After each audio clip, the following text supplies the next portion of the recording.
My room is in shambles. I just got back from work. I normally shower right away, but I wanted to be in my full work glam for this questions and answers video. I have 2 more full days of work. My alarm is set for 5:15. I get to Vail Village at 6:30, and then I start work. I work all day, and then I close. As these questions were coming up, I was so tempted to answer them on my story, but I'm like excited to talk about them now. I don't know if this setup is okay. My room has a half-built bed frame on the floor. There's canvases like everywhere and art supplies everywhere. I need to get little organization things for them, but I want them to be like cute vintage decor, not just like ugly little bins. So I'll have to poke around and see what I can do with that. But the state of my room is a mess. The little like stand that I have my phone propped up on is just library books and canvases. So this is like very bootleg. And I wrote down the questions on my computer. So I have all the questions here, and I'm gonna go through. They're kind of organized right now. So yeah, I'm just gonna go through in order as best as I can. And thank you for sending me questions. I got greedy. I wanted so many, and now I'm like, oh, this is gonna be a very long video. Whatever. If you're wondering why I look like a grease ball, though, I was saying I normally shower as soon as I get home and like get into bed and do my thing. Not today. Okay. Introvert or extrovert?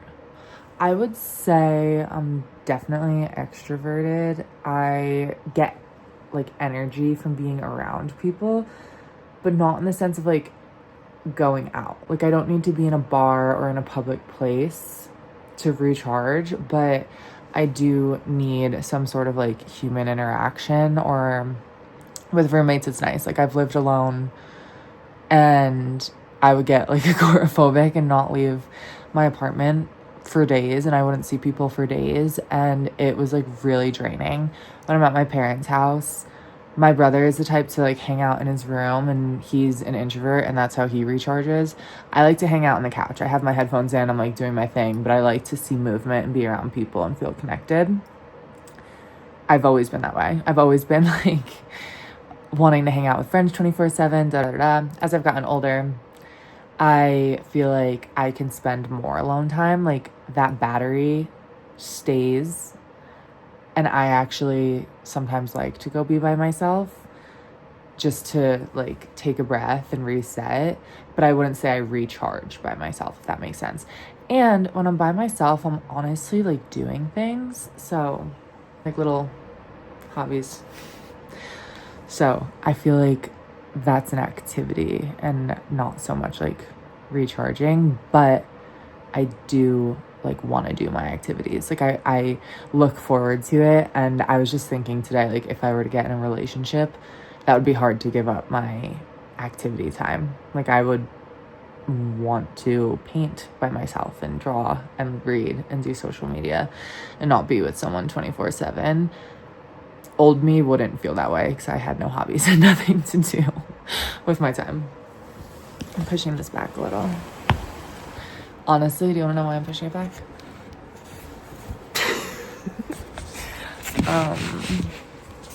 Because I wanted to display the paintings better. Because you only got one little corner of this one. Well, this is ridiculous now. And I have a paintbrush in my hand that I'm waving around like a wand. This is better anyway. We'll continue the questions. Why do you have an obsession with light fixtures? Well, I just think that a light fixture adds a lot to a room. And I wouldn't like call this an obsession, but I would just say like an appreciation. And I think that I like to see, I'm sorry that I keep touching my hair, but like it's really disgusting and it needs to be washed. And it's hard for me to look at, actually. What do we do? I should have taken a shower and not had my work glam. My greasy slick back that was not ever a slick back. I don't know what to do.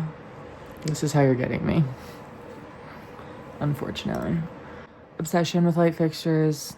I appreciate them. I think they're underrated. What they do for a space is very underrated. I think that they go a long way, and the really beautiful ones are often really unique.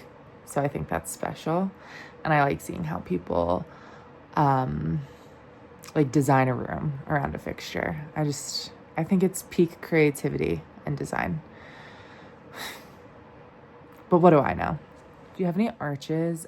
I don't know what this means. And I actually replied to the question and I was like, hey, I'm about to film. What does this mean? I'm assuming it means arch enemies. Yeah. I wouldn't even want to like reopen that by talking about it on here. But like she's not my arch enemy. I don't know. I feel like I kind of want to cut this out. If you could be a musician, what type of music would you make? Probably something like Grimes or FKA Twig or I don't listen to FKA Twig either, but Bjork. Just like experimental and fun so that you're never really held to any one genre. You can't really disappoint your fans because they're always expecting something experimental. I was in theater, so with some vocal training, I could really get out there. But honestly, probably like indie too, like indie and folk, but experimental makes more sense because you can kind of dabble in that and then jump to something. I also think I could rap. Every time I listen to rap, something tells me like I could be a female rapper. Cause I'm really great with words. I used to listen to a lot of Eminem growing up. If I had no social media presence, would I still be doing this? Probably meaning quitting corporate and moving to the mountains. Yeah, absolutely. I felt like I could lean into my creativity more with the social media presence and the writing.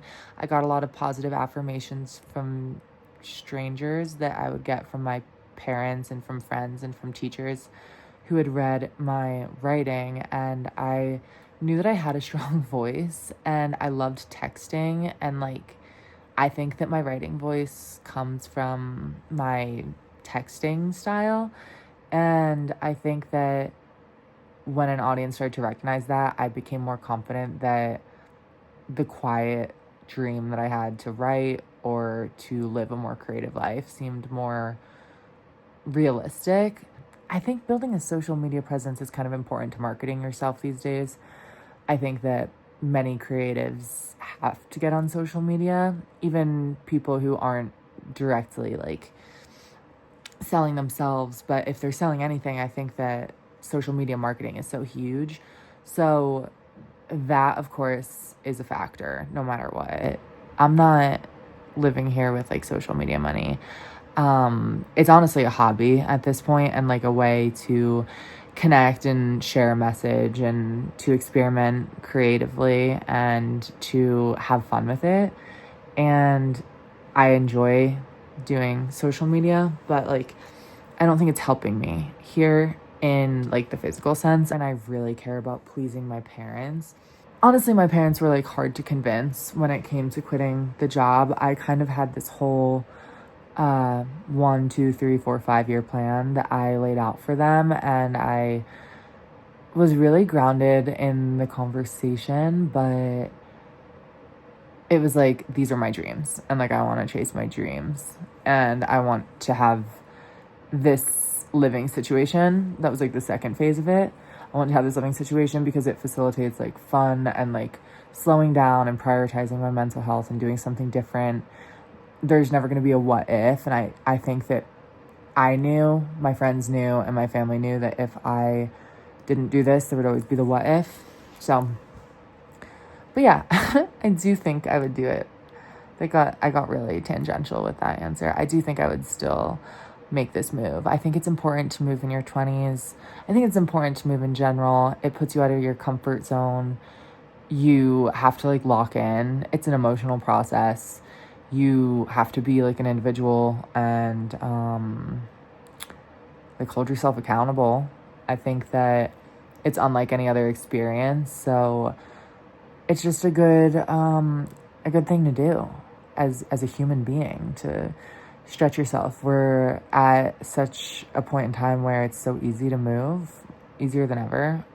And it's an opportunity that our ancestors didn't get. So I think that taking that opportunity is a good thing. But I've moved a lot anyway. This is like my third or fourth move. And arguably my hardest, because this was like the most solo move. If you're wondering what happened to my nails too, I've been working in the kitchen, so I need to figure out what to do about that. What would you say you strive after in life? I care a lot about like aesthetics and beauty, if we're getting philosophical about it. Like I just like to appreciate my surroundings.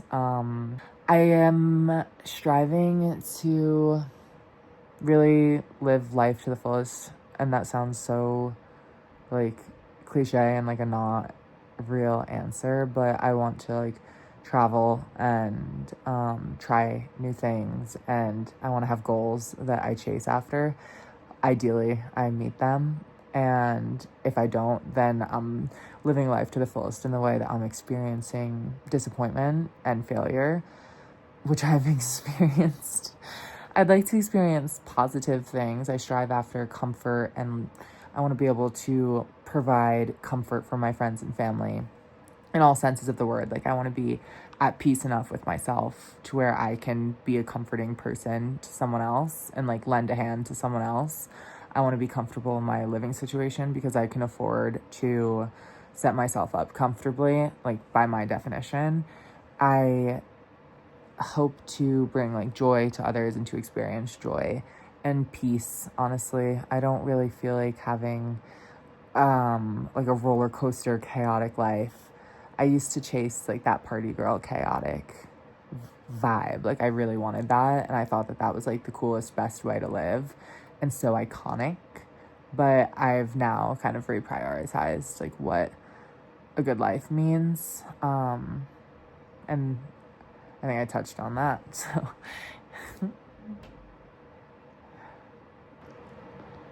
what's my process for painting?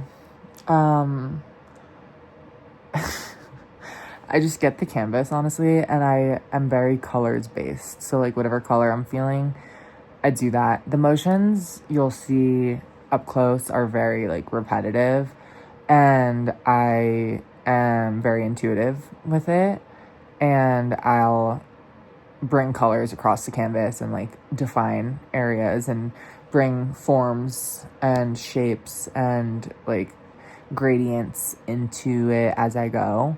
I'm definitely learning what feels good, because like this painting after a certain point felt really bad. This painting felt good and then it felt bad because I took it too far. I didn't take this one, you can't even see it. I didn't take that one too far. That was a very quick painting, and I think that I'm starting to appreciate less paint and less like pining over the canvas. These two I really like, and I want to do a series with those, but I didn't use as much paint for them, and I was not spending forever over different details, and I think that that really brought something out. I am pretty new to painting in the way that I've been painting. I started in my parents' garage, or I started in my room in the spring, and then I was painting in my parents' garage in the summer. I've always painted, but never like this much. I've never dedicated this much time or energy to it. So I just started working with colors, and I was always doing something slightly abstract, and I felt like I saw a lot of faces come through in my paintings. So I was doing that, and then I realized that I like the more abstract. And now that I've done it enough to recognize what I like, I think that I can go in that direction. So it's kind of exciting to like share where I'm at now and like this turning point, and then maybe in a month or two from now versus a year, and so on and so forth. Like things will change, but it'll change by my preference. And I'm always leaning into like what feels the best, and it's cathartic in that way. So I'll just keep doing it that way, I'm sure.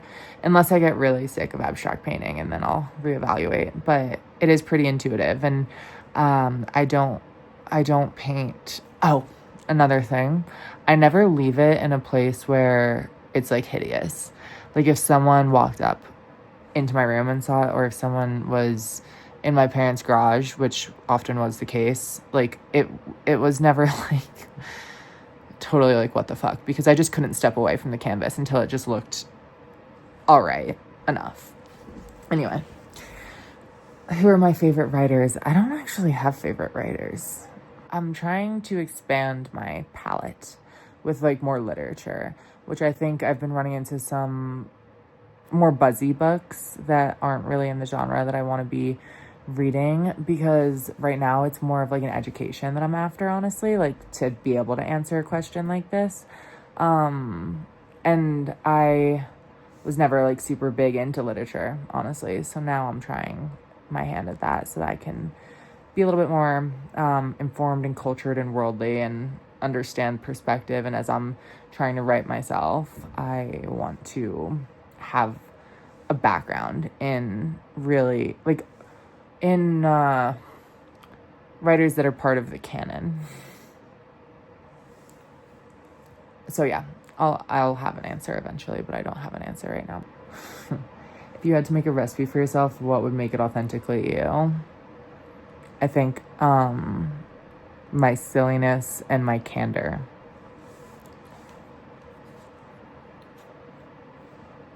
Oh, and I guess I'm like a little maybe ironic, cynical.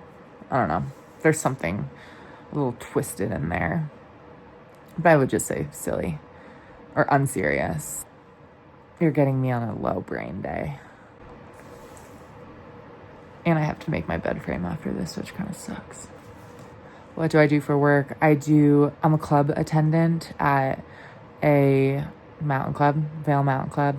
It's like a country club for skiing. I was like going for the restaurant industry thing, and I am working in the kitchen. Like that's my portion of club attendant, but it's not exactly like a restaurant because there's a lot of repeat customers. You're not doing table side service. I could talk about that another time. How did I get my job? It sounds great. I'm on the brink of breaking away from corporate too.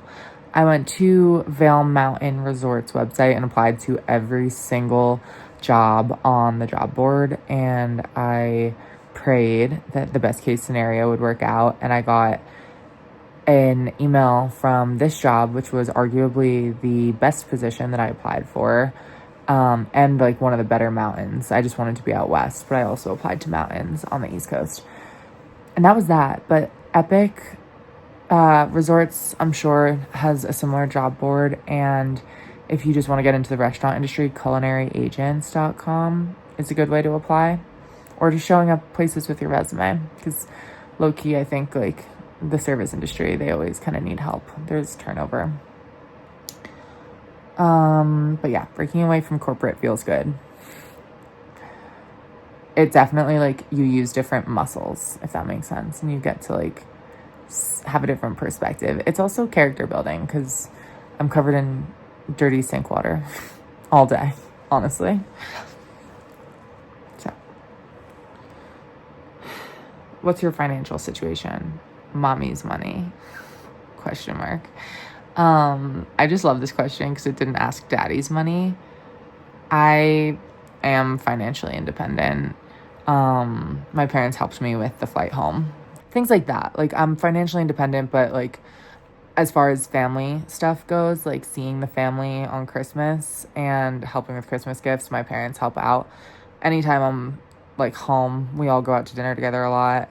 My mom likes to go shopping with my brother and I. So if we go shopping together, she'll get us stuff. Actually, we went shopping. She was like, you have to get some of this. And I was like, okay. And I put it back. So I was like, If you're paying for it, it's one thing. If I'm paying for it, it's not affordable, which is like a crazy entitlement thing. And that's just how I am. That's how I am with money. I don't like to spend my money. I like to save it. My brother, money burns a hole in his pocket. I don't know why I keep comparing myself and my brother on this video, but like, I don't spend my money that much. Like, I get kind of tight with my wallet. There was a time when I was drinking where I was spending like I was a millionaire when I was out, and then I like wouldn't buy groceries so that I could like justify or continue to spend like that. But I'm always like within my means pretty much with my spending, and I'll like make random cuts. I never budget. But that's my financial situation. My budgeting is intuitive. I just know when it's time to stop spending money or to ramp it up. And usually I cut groceries first because I'll always figure out a way to eat. Anyway, how do I move across the country? When I moved from New Jersey to California, I shipped my car and then I just packed clothes and bought things out there. I was moving for my first corporate job, so I just bought all my corporate clothes there. And mostly everything was in suitcases, and then I went to like Costco and Home Goods and all the stores to furnish my apartment there. Similarly, Park City, we were in a furnished place for 6 months, so I just moved out with a suitcase.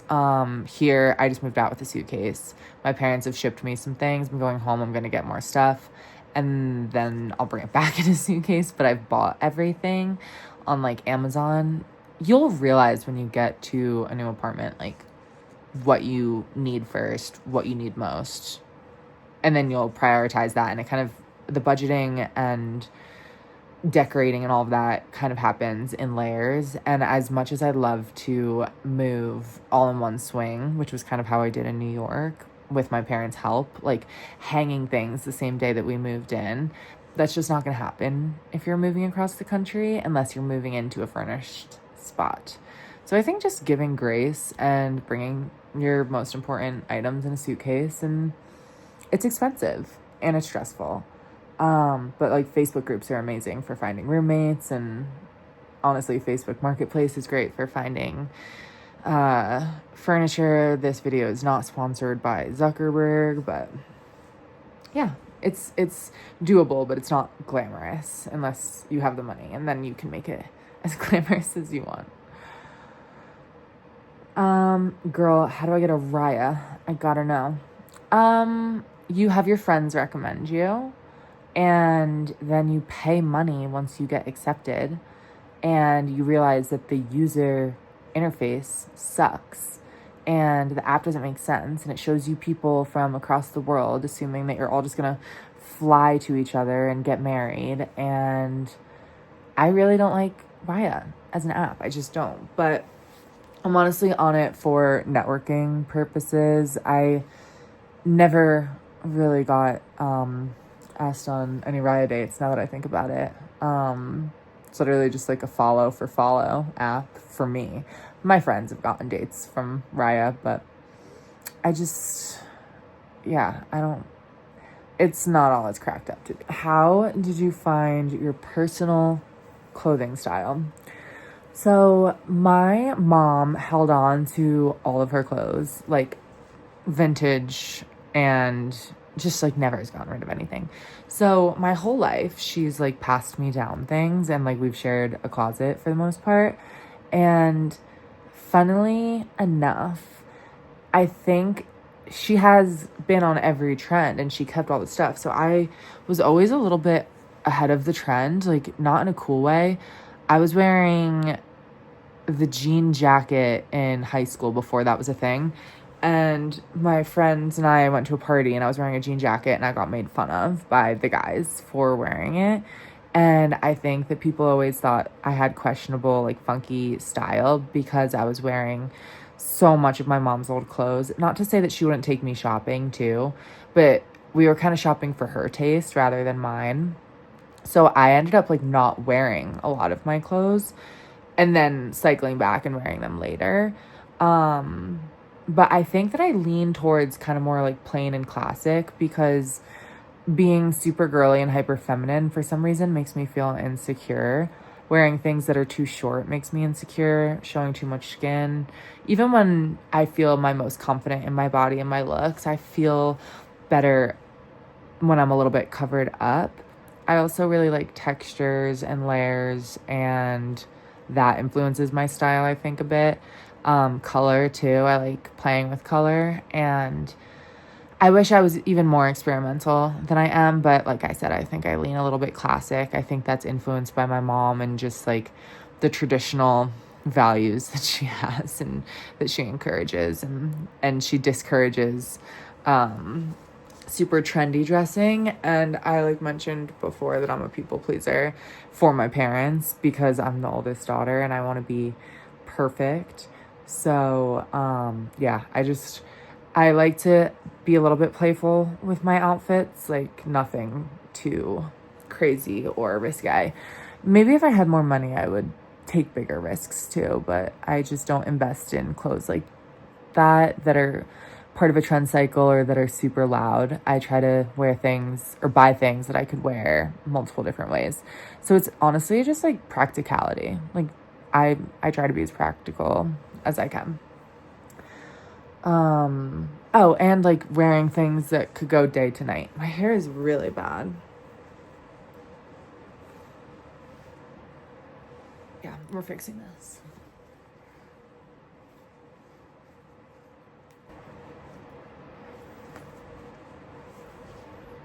Okay. Yeah, wearing things that could go to any event. Like when I leave the house, I try to do that. If I don't do that, I don't feel my best, but I love the feeling of like I could walk into any sort of situation in this outfit. And sometimes I just think of myself as like a cartoon character, and I'm like, what would this cartoon character wear on this adventure, sort of thing. Imagination. Would I get a pet? No. I don't feel like taking care of anything other than myself. Why don't you hang out with your roommates that much? We hang out. Our schedules are different. My one roommate is training to be a pilot. She owns a dog walking business and she snowboards. She's a snowboard instructor. And she works at the Gravity House, like Mountain Equinox. So she's busy. She's out of the house a lot.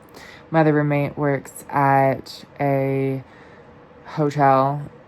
So she and I have different schedules and we don't always run into each other. And then the third roommate works 2 jobs and has friends and a boyfriend and a busy schedule. So we all are doing things. Oh, and they've lived here for a while, so they have their social life and I have my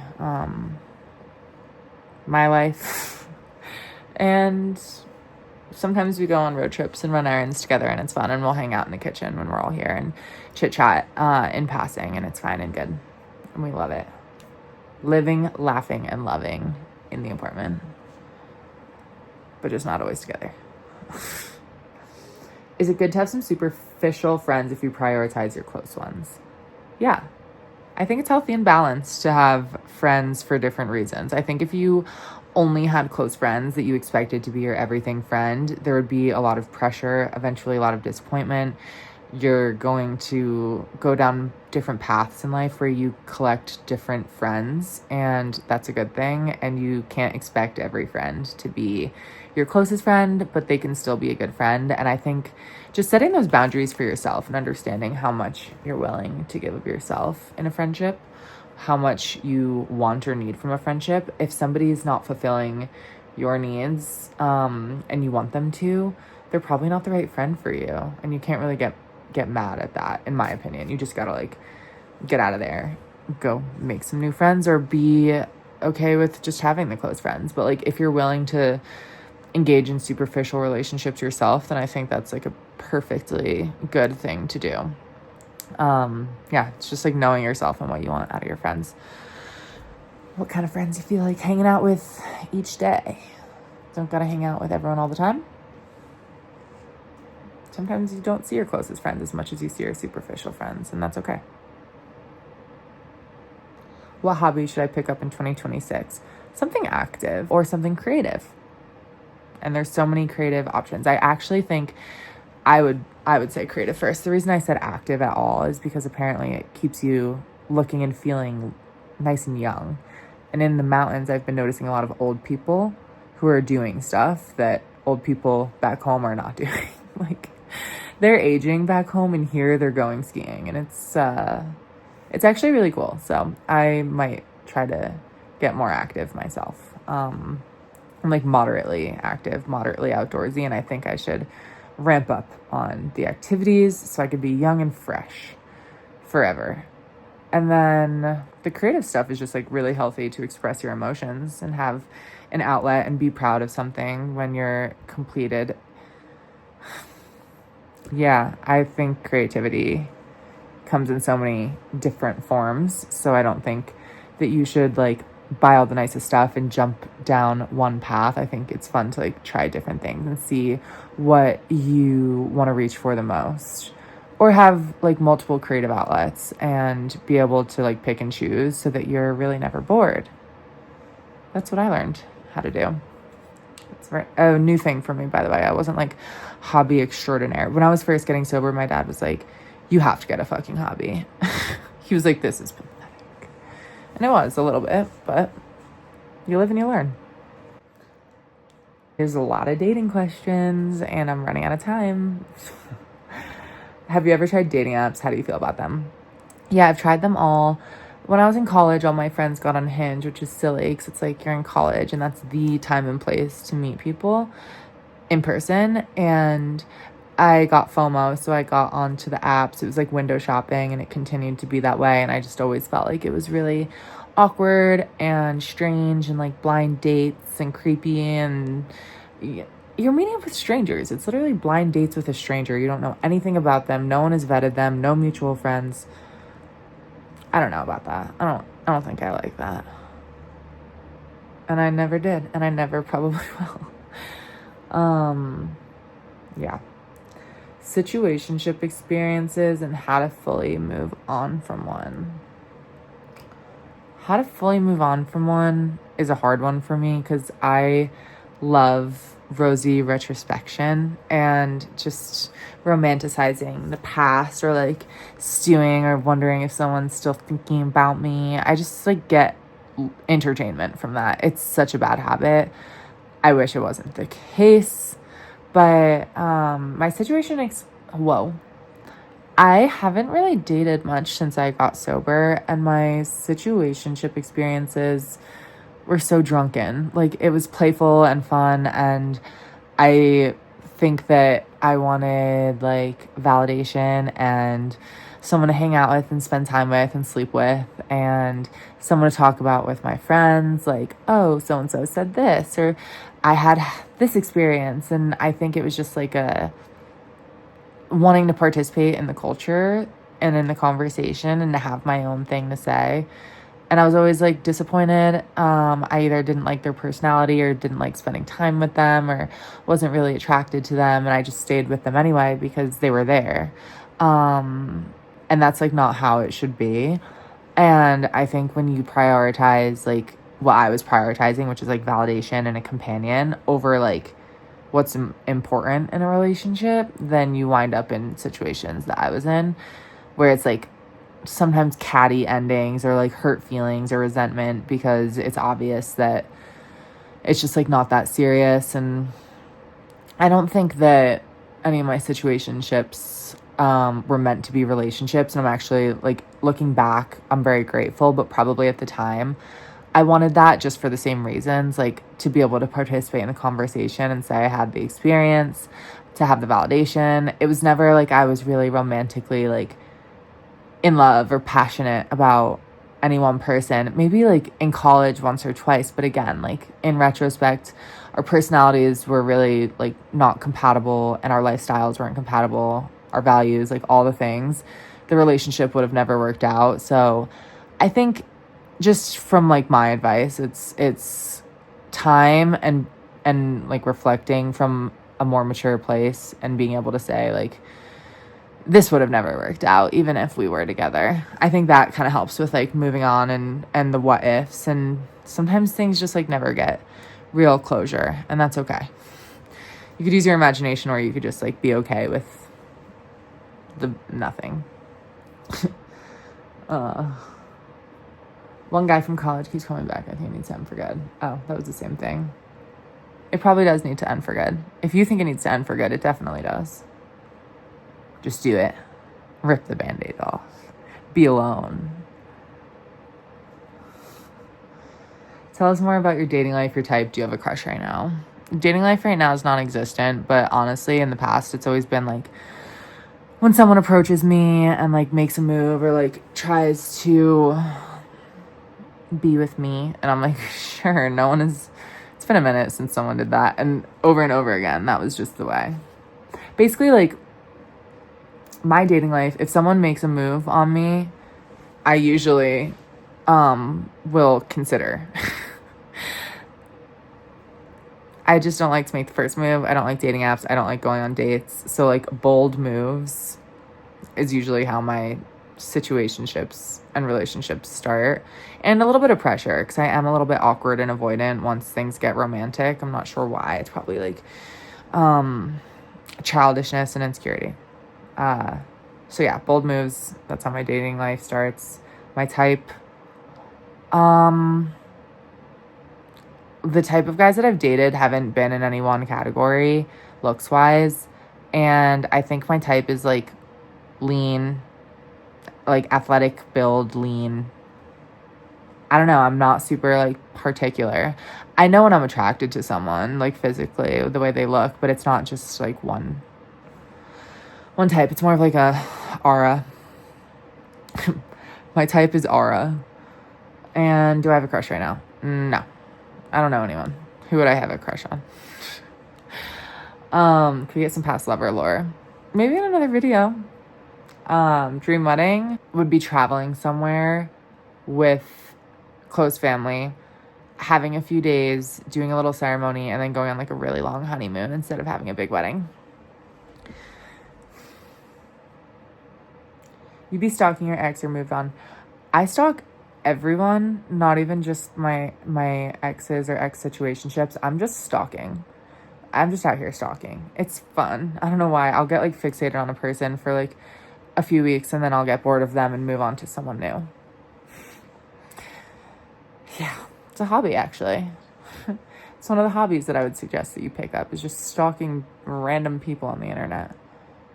Civilians, by the way. Not even...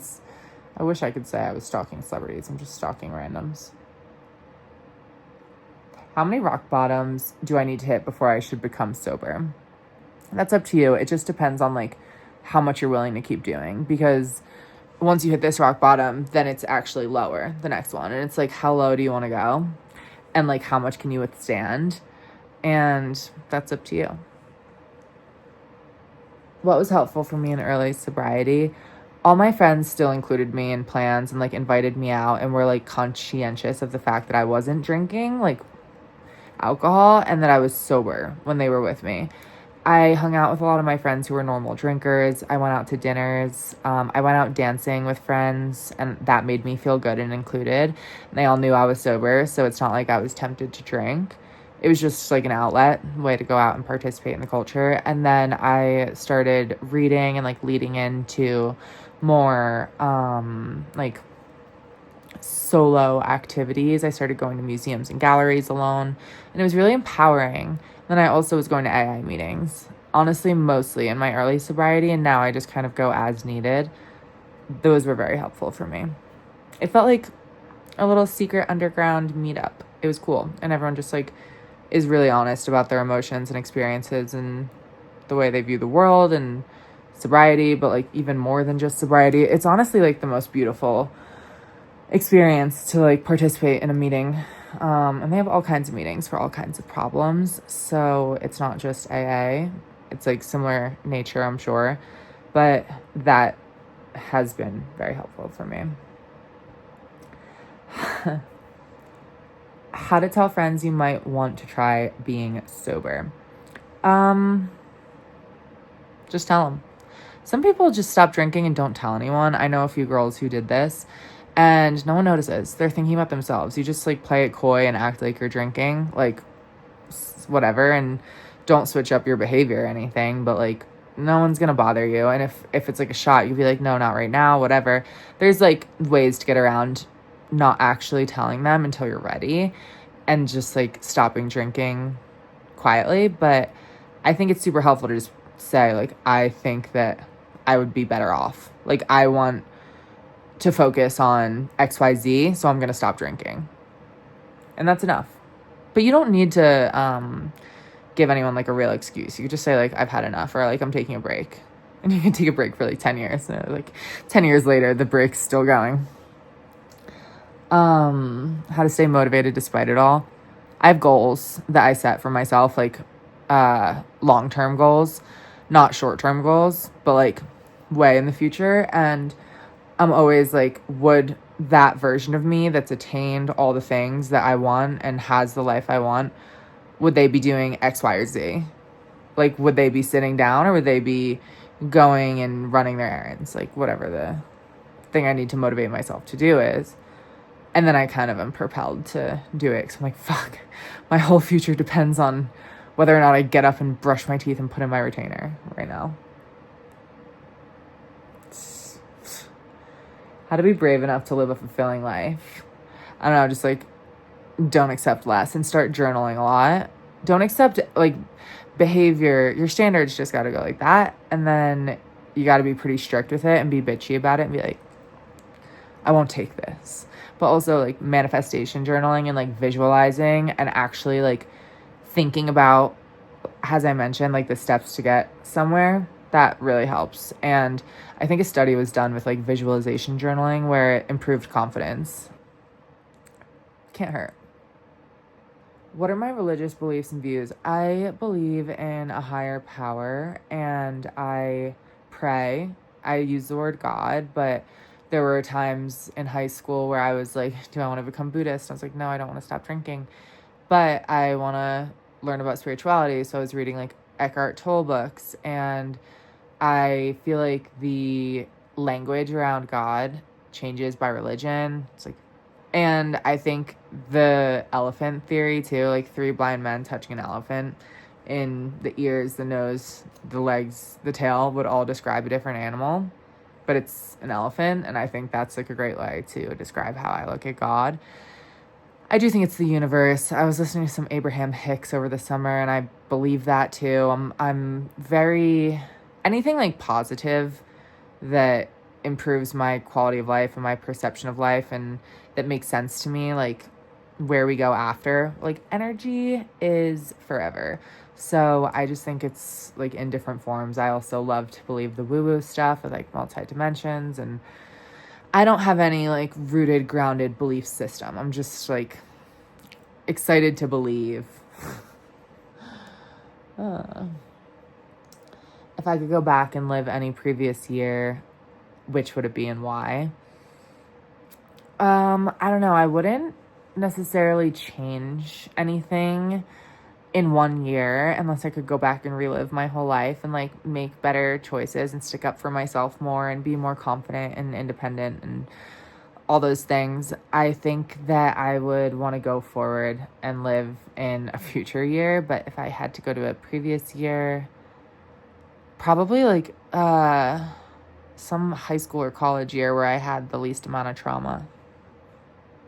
But I don't want to relive anything. I want to keep moving forward. Where will I move after Colorado? No idea. In a good way, though. Like, I'm very flexible. I don't have any strong feelings. Would I host a follower if they came to Vail? Honestly, probably not, because I'll be hosting a lot of my friends, and I'll probably want, like, breaks in between.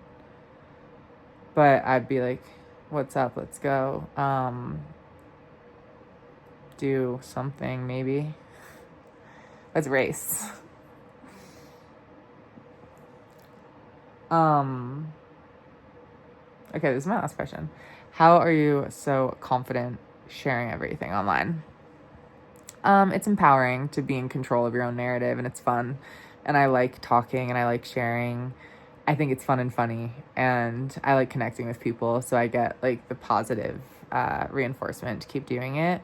But ultimately, I had like a message that I wanted to share about bipolar and sobriety and like all of the struggles that I've had, and I wasn't seeing any stories or voices or anything online about what I was suffering with the most. And I really wish that I had that in those times. Like, I was sexually assaulted, and it was before the Me Too movement. And then the Me Too movement happened, and I was like, wow, that's so amazing. It's like helping me heal, knowing that this happened to so many people. I thought it only happened to the 4 women who came up on Google when I looked it up. And so I kind of wanted to be a person for other people to look towards when they're going through what I've been through. So that gave me confidence, because I just was like, it's helping somebody. But half the stuff I post is really goofy and like not not that deep, and I just like enjoy it. I think it's fun and funny, and it's like very unserious, and if other people think the same, then they'll engage with it, and if they think anything bad about it, then they won't engage with it and might just say something behind my back, in which case it's like kind of flattering anyway. So for someone to even listen and to even have a voice that's amplified enough to have people disagree with it, which is like, someone disagreeing with me doesn't bother me. People are entitled to their opinions, and I'm entitled to mine. So, but I like to create a little community. I think it's fun. And that's all on the questions. And I earned a shower. Probably should have thrown the hair in a pony a little earlier. These were a lot of questions. I ended up making a much longer video than I thought, and I appreciate you're watching it. And I hope you're super enlightened. I hope I told you something that you didn't already know.